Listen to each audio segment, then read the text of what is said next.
Hey, what's up guys, this is Yuna from Unami and today we're going to talk about Aoyama's dark secret and why he could be the U.A Traitor. Also, only a small percentage of the people who watch our videos are actually subscribed. So if you end up liking this video, consider subscribing. Please enjoy this video, let's go!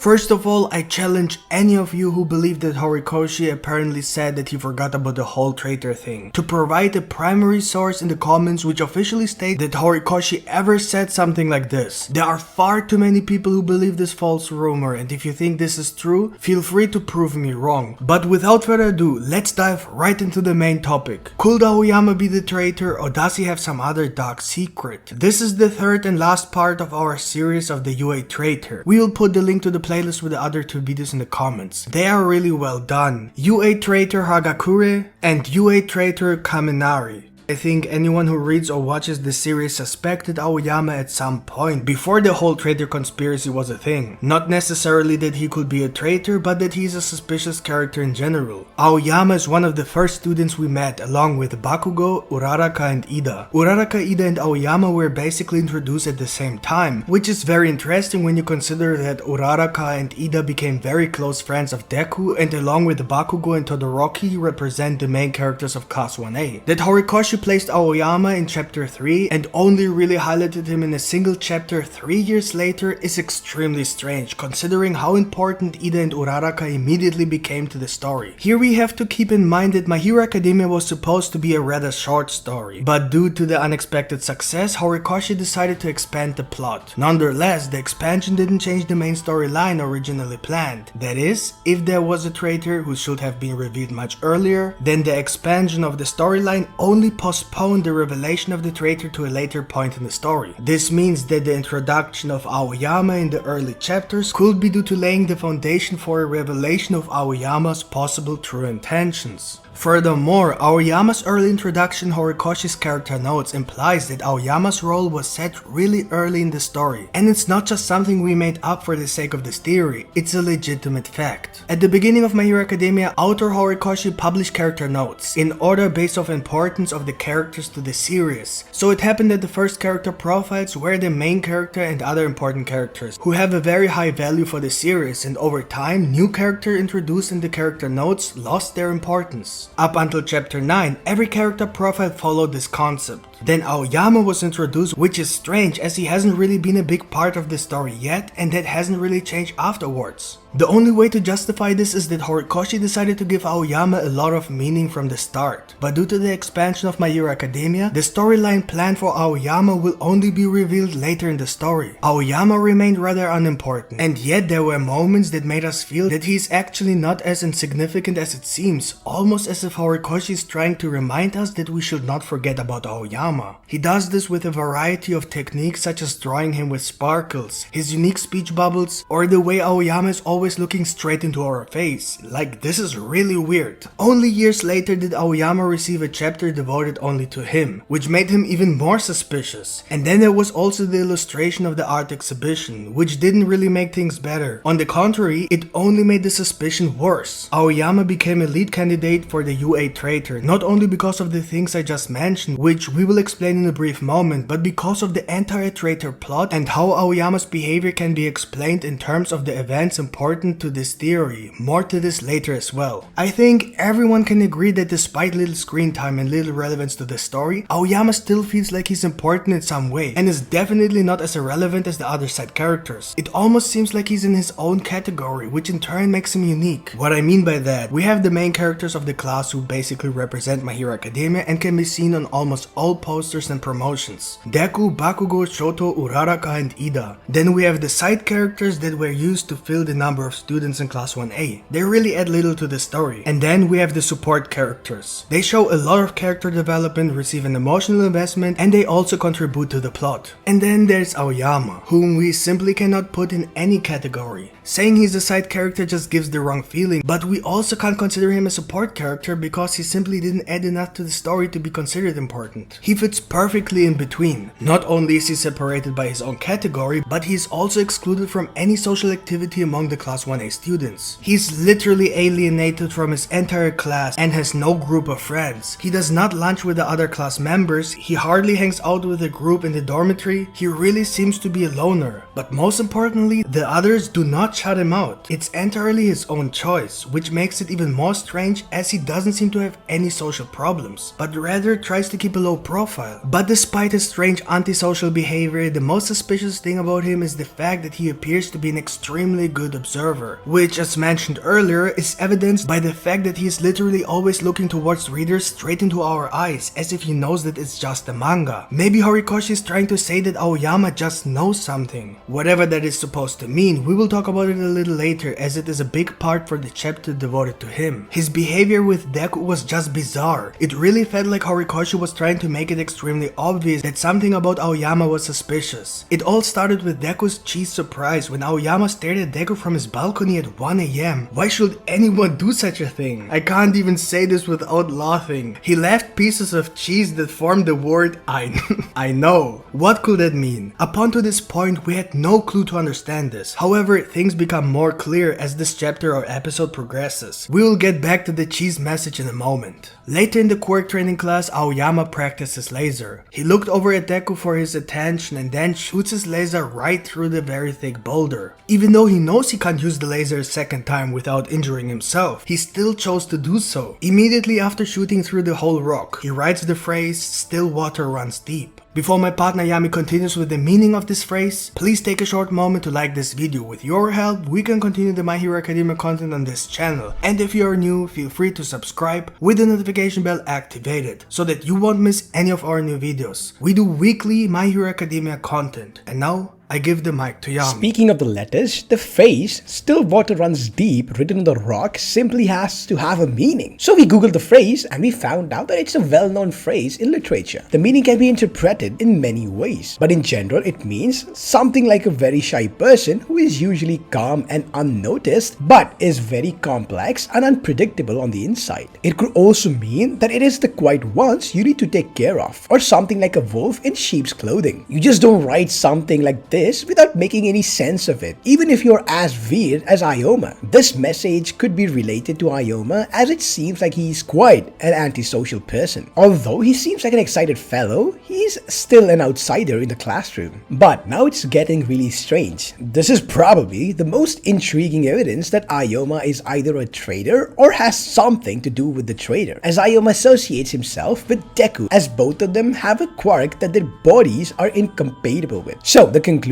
from this strange behavior was that Aoyama believes that he and Deku are very similar because of their quirks. He did not fully specify whether he knows that Deku simply received his quirk, which would imply that Aoyama also has received a quirk, or that he simply means that they both were born with a genetic defect that prevents them from using their quirk without getting injured. You see, it's really strange how Aoyama compares his situation to Deku's, as if he really understands what's going on with him. And to be completely honest, I can only explain this very strange behavior of Aoyama when he was standing on Deku's balcony at night and left a message saying, "I know," as if he really knows that Deku received his quirk from someone else. If this message was only placed to tell Deku the most obvious thing that he knows, that his body cannot withstand his quirk, then it seems quite unnecessary, as everyone knows that Deku already knows that his body is unable to resist his quirk. The only thing that can somehow logically explain this moment is if Aoyama didn't mean that he knows that Deku's body is unable to withstand his quirk, but that he knows the reason why Deku is always getting injured, which is because it's not his quirk and he just received it from someone else. Maybe Aoyama knows because he himself received a quirk in his childhood, which is why he assumes that it's the same with Deku. We know that a quirk is developed through genetics and is associated with the quirk factor, which gives the body of a user a natural defense mechanism that that prevents the user himself from getting injured when he's using the quirk. People who unnaturally receive quirks don't have a quirk factor and therefore unprotected. Maybe Aoyama even knows who exactly gave Deku his quirk, and that is One For All. After all, he openly didn't confront Deku with it, but kept it very secretly, as if it had to be a secret. But think about it. It's not like Deku is trying to keep it a secret that his body cannot control this quirk. The only thing that Deku is keeping a secret is that he got One For All from All Might. If this is really the case and Aoyama really got his quirk from someone else, which is why he suspects the same thing with Deku, then we know that Aoyama could only have got his quirk from All For One. We'll talk about this in a moment. Even if this conclusion that the cheese message with the inscription I know is related to the fact that Aoyama knows something about Deku's quirk,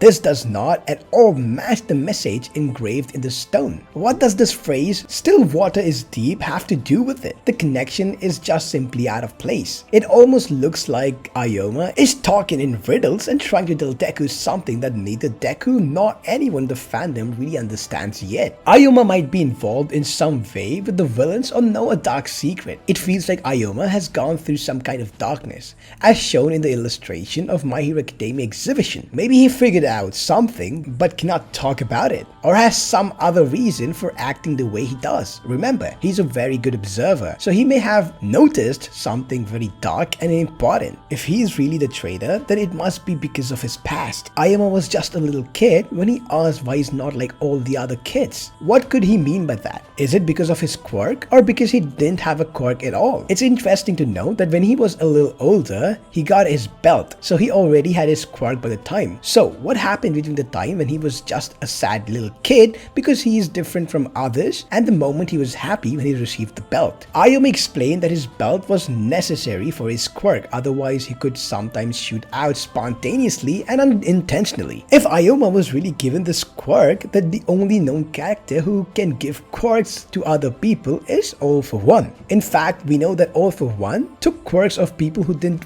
want quirks and then gave those quirks to people who asked it in exchange for a few small favors. So maybe Aoyama's parents wanted to make him happy, and so they made a deal with All For One, who then gave Aoyama a quirk. But since Aoyama's body was never supposed to have a quirk, he couldn't handle the laser and then was given the belt. Where does this belt come from? Does this belt even have a location transmitter? Because either the parents fulfilled the favors for All For One by using the belt as a spy device, or maybe the belt comes directly from All For One, which makes Aoyama an unintentional traitor. If we are being completely honest, the way Aoyama behaves doesn't seem like he's doing anything unintentionally. So there must be more to that. We just cannot understand with the resources available to us. But now we'll talk about the three main reasons why people suspect a traitor among the UA students and how Aoyama might be related to it. Number one, the incident when someone destroyed the entrance to the UA and therefore let all the reporters in. It is believed that the staff's plan was stolen in this process, which is why Shigaraki knew when the students were going to the USJ. We know that this incident happened when everyone was at lunch, and we know that Aoyama does not accept food in the cafeteria, so he eats lunch alone. Nobody would suspect him. So it would be the perfect time for him to steal the staff plan. The second incident occurred at the USJ arc when the villains attacked Class 1A Hero Training. The students were all separated and teleported away. Generally, people ended up along with those they stood near, but Aoyama was nowhere to be found, which ultimately made him a suspect. The third incident occurred during the training camp arc. Assuming his belt could send out a signal, that would be why the villains were able to find the location of the training camp, but that's not all. Everyone has drawn a lot for the test of courage. Aoyama was paired with Yaoyorozu, but Bakugo wanted to swap with Ojiro, who was Mineta's partner, so he wouldn't have to stay with Todoroki. At the same time, Mineta asked to trade with Aoyama so that he can be with Yaoyorozu, but for some reason, Aoyama refuses. Now, it could be that he just didn't want to be on the same team as Bakugo if the swap had taken place, because he might know that Bakugo would be the villain's target. It is later almost evident that Aoyama and Dabi's eyes meet moment when Aoyama was hiding. He tried to check what was going on and Darby literally looked straight at him and then completely ignored him and walked away. If Darby really saw Aoyama, we can confirm that he is the traitor. But unfortunately, there is no evidence whether Darby saw him or not, and Aoyama was also the one who was so opposed to saving Bakugo. This was also very strange. To complete everything, Aoyama is definitely one of the prime suspects of being the traitor, but it also appears that he may just have one dark secret that is not necessarily linked to the traitor, or maybe he just found out who the traitor could be because he's observing everything and everyone. One thing is certain, Aoyama has a secret that has yet to be revealed. What do you guys think? Could Aoyama be the traitor? If not, who do you guys think is the traitor? Let us know in the comments. We have made 2 more videos about who the traitor might be. We have put the playlist in the comments below. Feel free to watch them. So that's it for today, folks. Hope you guys enjoyed our video. If you did, don't forget to smash the like button. And if you're new to our channel, make sure you subscribe with the notification bell turned on. See you guys in the next video. Yabi out.